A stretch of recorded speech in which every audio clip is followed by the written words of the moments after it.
PHK-2 dan tenaga honorer menjadi dua kategori yang prioritas pemerintah untuk diangkat menjadi PPTK baik itu paruh waktu maupun penuh waktu.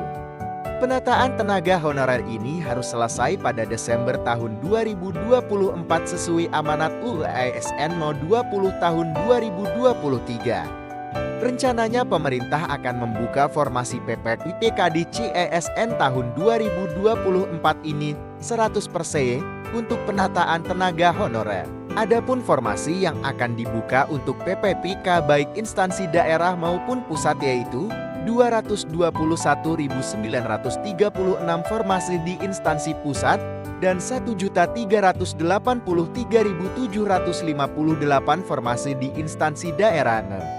Sementara formasi PPTK 2024 di instansi daerah terdiri dari 419.146 formasi guru, 417.196 formasi tenaga kesehatan, dan 547.416 formasi tenaga teknis. Pada tahun ini juga seleksi CESE akan dilakukan sebanyak 3 periode. Periode 1 akan dimulai pada minggu ketiga bulan Maret tahun 2024. Pada periode 2 akan dilaksanakan pengumuman dan seleksi administrasi penerimaan CPNS dan PPTK yang akan dilaksanakan pada bulan Juni tahun 2024.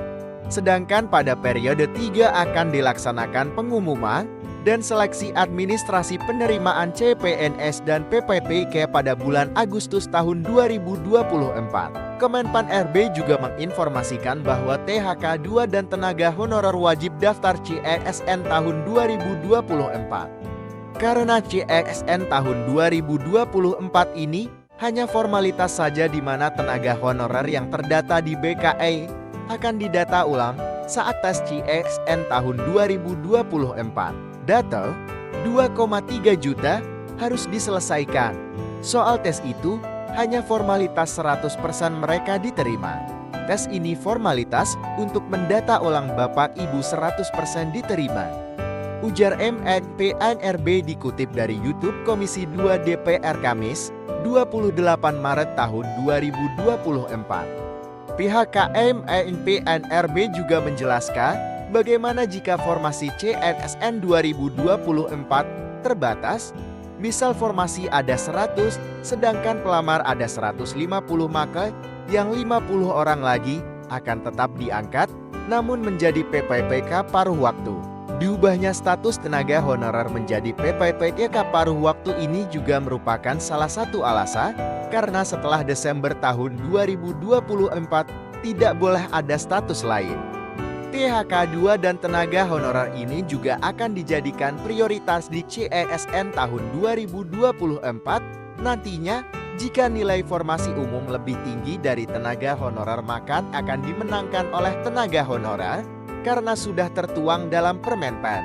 Maka dari itu THK-2 dan tenaga honorer diwajibkan mendaftar CESN tahun 2024 karena merupakan kesempatan untuk para tenaga honorer. Namun pihak KMNPNRB juga mengkhawatirkan jika tenaga honorer tidak daftar CESN tahun 2024. Karena untuk tenaga honorer yang tidak melamar di CESN tahun 2024 maka tidak akan terdaftar sebagai orang yang pernah mengikuti tes. Jika tenaga honorer tidak mendaftar CESN tahun 2024, maka sudah dapat dipastikan ia tidak terdata. Sedangkan tenaga honorer yang tidak terdata daftar CESN tahun 2024, maka tidak bisa diangkat menjadi PPTK baik penuh waktu maupun paruh waktu. Sekian, semoga informasi ini bermanfaat dan sampai jumpa di video berikut.